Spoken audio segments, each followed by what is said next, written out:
Hey everyone, welcome back for another deep dive. You reached out and mentioned that you wanted to get a better grasp on the Quran, Oh, that's great. and we thought, you know what? Yeah. What better place to start than the first 5 surahs? Yeah.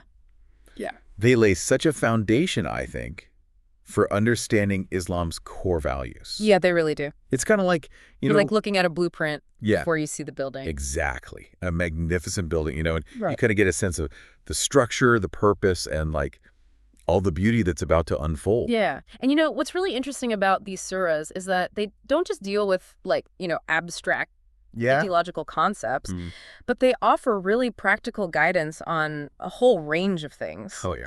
Like from prayer and charity all the way to how you interact with other people Yeah. and even economic principles. Wow. And it's really fascinating because, these were revealed to a nascent Muslim community, a community that was just trying to establish itself. Mm-hmm. And these surahs provided like a roadmap for how to navigate all the challenges that they were facing. So it's like we're taking this journey back in time to the origins of Islam, and we're kind of getting to see, Yeah. like firsthand, how these early revelations shaped not only the community's beliefs, Right. but also their actions. Right. Exactly. So let's start our journey with Surah 1, which is Al-Fatiha, also known as the mother of the book. Mm-hmm. And it's so short, it's just 7 verses, but it's recited in every prayer. Wow. And that alone tells you how essential it is. Yeah, that really shows you how much emphasis is placed on this particular surah. Right. Yeah, Al-Fatiha really beautifully encapsulates the essence of that relationship Mhm. between humanity and Allah. So it starts by praising all of Allah's attributes, Yeah. His mercy, His sovereignty over all of creation. Yeah. And then it shifts into this personal plea for guidance. Imagine you're standing in front of the divine right Okay. and you're acknowledging your need for direction on that straight path. It's like a conversation. Yeah. A very heartfelt prayer seeking that direction, acknowledging that day of judgment where we'll all be accountable for our choices. Absolutely. I mean, it's amazing how much depth and meaning can be packed into Yeah. just those 7 verses. And what's really interesting about it as well is the contrast that it draws Okay. between those who are guided, so the believers, and those who stray, Mm. and this concept of choosing the right path, Yeah. navigating between right and wrong. It's actually something that we see a lot throughout the whole Quran. Oh, very interesting. Yeah. And speaking of navigating, Surah 2, Al-Baqarah, Oh, yeah. takes us deeper into the practical implications of faith. It does. It's the longest chapter in the Quran. It is. Like, it's a long one, but it's kind of like, A detailed guidebook. it is. Living righteously. And it touches on everything. Everything. Prayer, fasting, even, like you said before, social interactions, financial transactions. Yeah, Al-Baqarah is very comprehensive, It really lays out this framework for how to live as a Muslim. Yeah. It covers a lot of things that, you might already know, like prayer, fasting, charity, doing the Hajj pilgrimage. Yeah. But then it also goes a step further, Okay. and it delves into concepts that you might not be as familiar with. Interesting. For example, it explicitly prohibits interest-based transactions, Oh, okay. which is known as riba. Riba. Okay. Yeah, So tell me more about that. sure. Why is it prohibited, and what are the implications of that? So the prohibition of riba stems from a deep concern for social justice Okay. and for preventing exploitation. So, imagine a system where all financial dealings are based on fairness Right. and this idea of shared prosperity. Yeah. Rather than just accumulating wealth through interest. So that's kind of the economic model that Al-Baqarah is trying to encourage. That's fascinating. It really challenges conventional economic thinking and offers a different perspective Yes. on, ethical financial practices. Absolutely. And you mentioned it's a long surah. It is. It is. What else is in there? So within this vast surah, you'll find this gem, which is known as Ayat ul-Kursi, Okay. or the verse of the throne. Okay. This verse is particularly powerful Yeah. because it describes Allah's absolute authority and knowledge. Oh, wow. And it uses really evocative language that really resonates deeply with Muslims. Yeah. A lot of people recite this verse for protection Okay. and for solace. So Al-Baqarah, it's like a mix of these practical guidelines, It is. but then also like profound spiritual reflections. Yeah, and it's full of stories as well. That's right. I was just thinking about that. Yeah. The story of Abraham and his trials. Like that's, It's a powerful one. yeah. And I think it really resonates because it reminds us that even prophets, right, Yeah. face these like immense challenges. Right. It's really a story about faith and trust. Absolutely. And navigating, you know, all of life's tests. Exactly. And al-Baqarah uses these narratives to convey these really profound lessons about human nature, about faith, and about resilience. Yeah. And they really connect with us on an emotional level. They do. To remind us that we're not alone when we're facing these trials in our lives. Right. Right. Wow, this is really fascinating. Yeah. Now, if we move on to Surah 3, Okay. Al-Imran. Al-Imran. Yeah. Yeah. We find ourselves in a different historical context. Oh. So this surah was actually revealed after the Battle of Uhud, Oh, wow. which was a significant event Okay. where the Muslim community actually faced a setback. A setback. Yeah, so imagine the emotional and spiritual state of the believers Oh, I bet. after this defeat. Yeah. Yeah. So Al-Imran is about like picking yourself up It is. after a loss. Yeah, Right? yeah. It's about resilience and learning from these situations. Absolutely. Ali Imran emphasizes the importance of patience, Okay. sincerity, Mhm. and unity, especially when you're facing adversity. Wow. And it reminds the believers to place their trust in Allah. Okay. And it reinforces this really important concept of Tawheed. Tawheed. You explain that a little bit further Oh, sure. for listeners who may not be familiar? Of course, Tawheed essentially means the oneness of Allah. Yeah. It's the belief that God is one without any partners or equals. Mm-hmm. It's really the bedrock of the Islamic faith.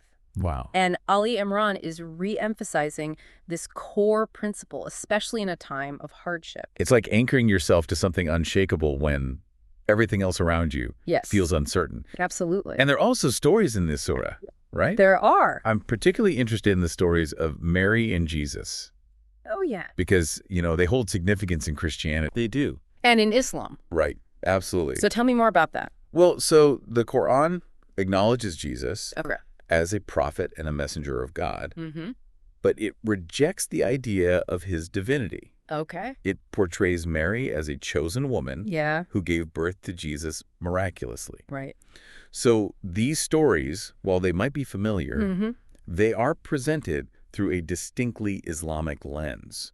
It's fascinating how these shared narratives Yeah. can be interpreted and understood from these different perspectives. Absolutely. You know, it adds, I think, another layer of complexity Mm-hmm. to this interfaith dialogue. It does. So now we move on to Surah 4. Okay. Anisa. Anisa, this is a big one. Yeah, and it's one that often, you know, sparks a lot of debate because it touches on the rights of women in Islam. Yes. And this surah directly challenges, I think, a lot of misconceptions It does. about women's status in Islam. Absolutely. So let's dive into that a little bit. What are some of the key points that stand out to you in Anisa?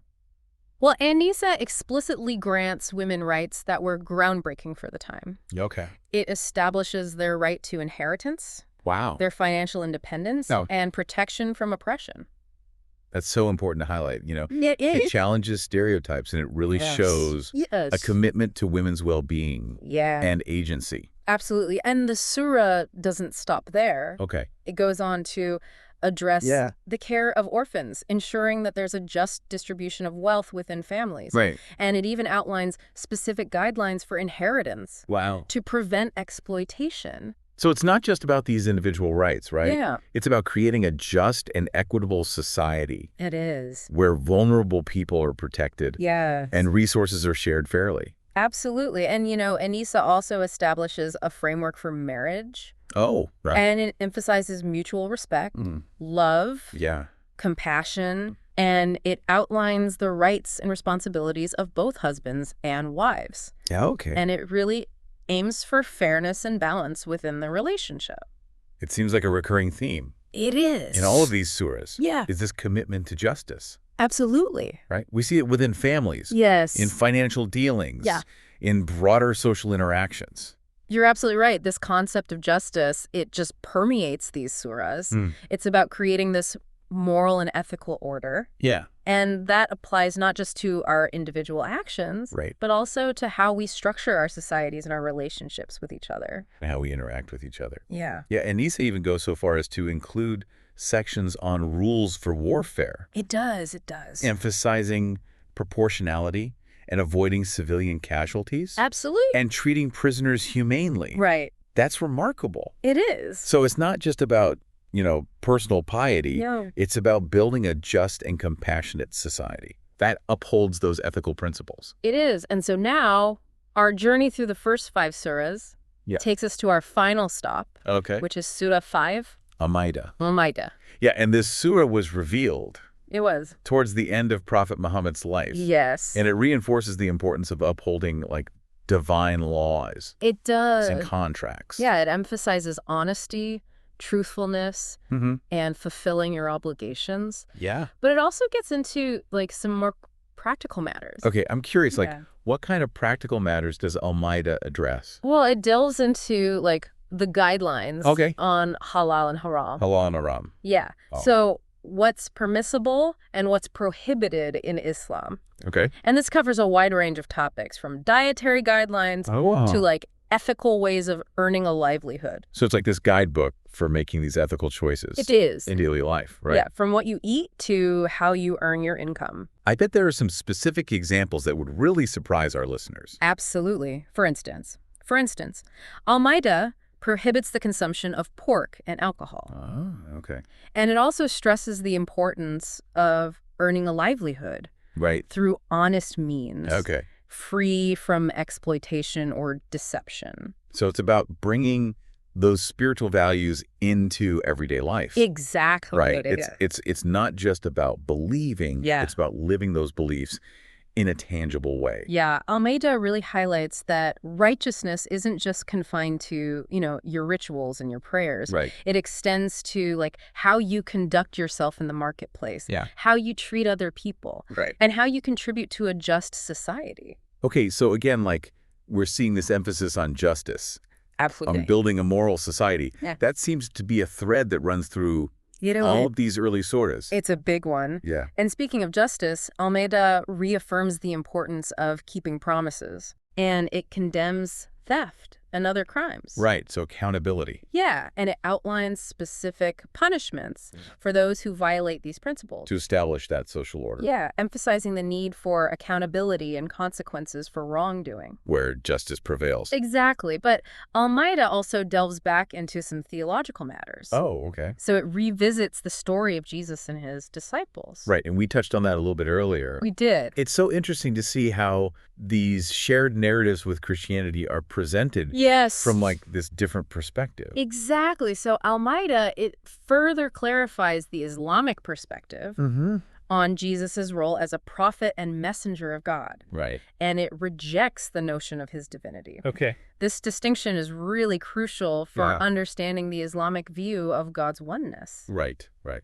And speaking of Islam. Oh, this is where it gets really interesting. Yes. Because Al-Ma'idah is where Islam is declared as the final religion. Right? It is. It contains this verse. Yeah. That declares Islam as the final and complete revelation from God. Wow. And that it supersedes all previous scriptures. And that's a big statement. It is. Right. It is. And I think it's one that often sparks a lot of debate and discussion. It does. Because some might worry that it negates the validity of other religions. Yeah. Like Judaism and Christianity. How would you address those concerns? Well, it's really important to clarify that Islam recognizes the validity of previous scriptures. Okay. And the prophets who came before Muhammad. Okay. So, Islam sees itself as part of this continuous chain of divine messages. So it's building upon and completing that prophetic tradition. Exactly. And for Muslims, this declaration, it really emphasizes the universality and the completeness of Islam's message. Okay. And it provides a framework for understanding God's relationship with humanity. Wow, we've covered so much ground. We have. From the concise wisdom of Al-Fatiha. To the detailed guidelines. Profound stories in Al-Baqarah and An-Nisa. Yeah. And then this powerful declaration in Al-Ma'idah. These surahs really offer this fascinating glimpse. They do. Into, I think, the core principles of Islam. Yeah, I'm starting to see those interconnected themes that we talked about earlier. Yeah. Like this emphasis on faith. Yeah. Submission to God, seeking guidance, establishing justice, upholding these moral principles. Right. And it's all kind of woven together to create this tapestry of belief and action. And it's not just about, again, personal piety, right? Yeah. It's about building a just and compassionate society. Absolutely. And it's incredible to think that these early surahs, which were revealed over 1,400 years ago, still resonate with millions of people today. They do. They offer guidance on how to navigate personal challenges, how to strengthen families, and how to create a world where justice and compassion prevail. You know, and it's important to remember that the Quran wasn't just like revealed as a complete book. It wasn't all at once. No, it was revealed gradually to the Prophet Muhammad over a period of about 23 years.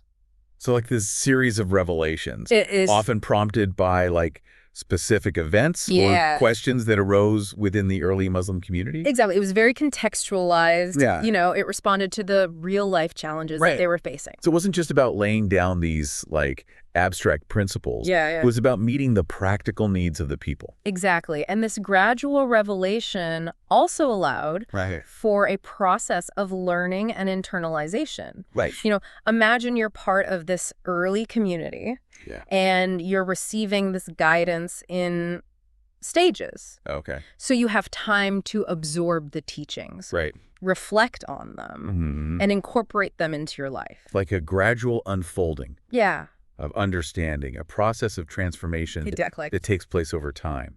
And the fact that it was revealed over time also allowed for clarification and elaboration on certain points. So sometimes a later revelation would provide like additional context or nuance to an earlier one, which would deepen the understanding. So it's dynamic, it's evolving. It is. It's responding to the needs of the community as it grows. Absolutely. And, you know, the beauty of this process is that it highlights that, like, deeply human aspect of revelation. It's that intimate connection between the divine message and the lived experiences of the people receiving it. I love that perspective. It reminds us that the Quran wasn't just, like, dropped from the heavens. It was really intertwined with the lives of these early Muslims, right? Yes. It shaped them, and their experiences, in turn, shaped the way the revelation unfolded. It's really beautiful. That is really beautiful. And that brings us back to this interconnectedness. It does. Of these themes, the emphasis on faith, the pursuit of justice, the importance of moral conduct, the guidelines for building this just society. These principles, they continue to resonate with Muslims today. You do. And they offer insights for all of humanity. You know, it's incredible to think about their enduring legacy. It is. You know, revealed in this specific historical context. Yeah. Yet their messages about faith and justice and moral living, they transcend time and place. They do. You know, we've talked a lot about the themes and the principles, but I'm curious about, like, the language of the Quran itself. Oh, yeah. Is there something unique or special about how it's written? So the Quran is renowned for its linguistic beauty and eloquence. It's written in classical Arabic, and the style is highly poetic, rhythmic, and evocative. So it's not just what it says, how it says it. Exactly. Muslims believe that the Quran's eloquence is a testament to its divine origin. It's like a miracle beyond human capability. It's not simply conveying information, it's creating an experience. I can see that. Yeah, the language itself. It does. Adds another layer of meaning and impact. Absolutely. And for Muslims, reciting the Quran in Arabic is an integral part of their spiritual practice. So the act of recitation, the sounds of the words, the rhythm, the flow of the verses, it all contributes to a deeper connection with the text and a profound spiritual experience. It sounds like so much more than just reading words on a page. It is. It's almost like a form of meditation or chanting. Engaging with the text on this sonic level. Exactly. And even for those who don't understand Arabic, hearing the Quran recited can be a very moving and transformative experience. Wow. The beauty of the language transcends the barriers of comprehension. It touches the heart and soul. That's really powerful. And it makes me appreciate, I think, the Quran's complexity even more. It's not just this collection of rules or moral teachings.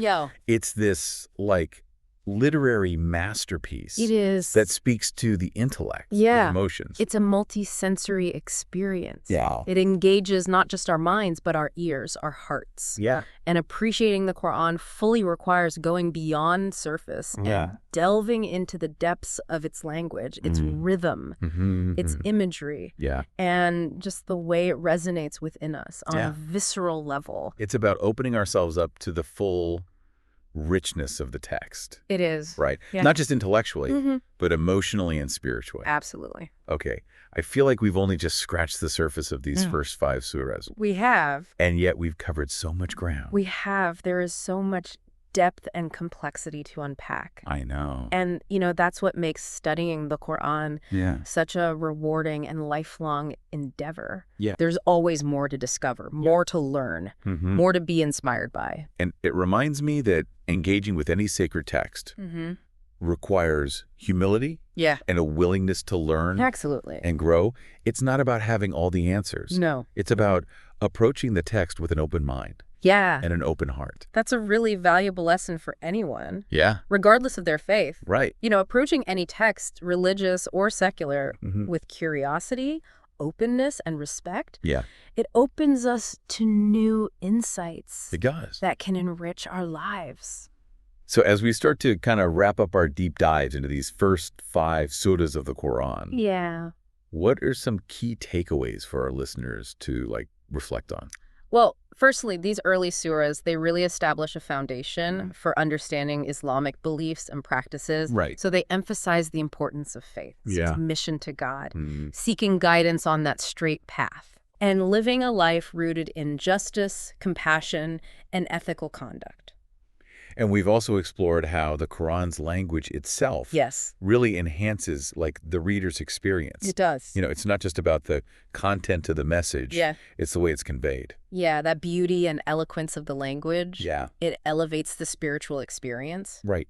The Quran engages us intellectually, emotionally, and spiritually. It does. Right? Yeah. It invites us to reflect on our relationship with the divine, on our purpose in life, and how we can live in greater harmony with ourselves, with others, and with the world around us. Absolutely. And I also find it fascinating to learn about, that process of revelation. Oh, yeah. How it unfolded over time, responding to the needs of the community. Yeah. And emphasizing this ongoing journey. It is. Of learning and growth. It's a crucial point. It is. Because it reminds us that growing in faith, it's a lifelong journey. It is. A continuous process of seeking knowledge. Yeah. Reflecting on our experiences. And striving to live in accordance with our values. So it's not about having all the answers. No. It's about being open to new insights. Yes. And constantly striving to deepen our understanding. You got it. And that's a message that really transcends religion. Right. It's a reminder that life itself is a journey of learning and growth. Yeah. And that embracing that journey with an open mind can lead to some incredible transformation and fulfillment.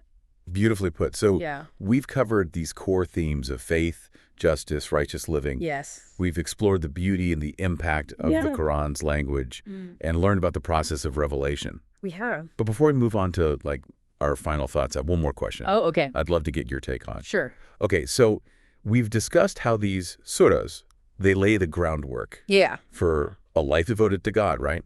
Seeking guidance. Yes. Striving for justice and compassion in all of our dealings. Absolutely. But I'm curious, what about this concept of believers, disbelievers, and hypocrites? Okay. It's mentioned in Surah 2. It is. But we haven't really explored it. That's a great question. Yeah. It's a concept that's often misunderstood. Okay. So let's unpack it a little bit. Yeah. So the concept of believers, disbelievers, and hypocrites isn't meant to be a rigid categorization of people. Okay. It's more about understanding different attitudes towards faith and actions. Okay. So imagine it as a spectrum. Okay, a spectrum. I like that. Yeah. So it's not about labeling people. Right. But about understanding where they fall. Yeah. On this spectrum of belief and action. Exactly.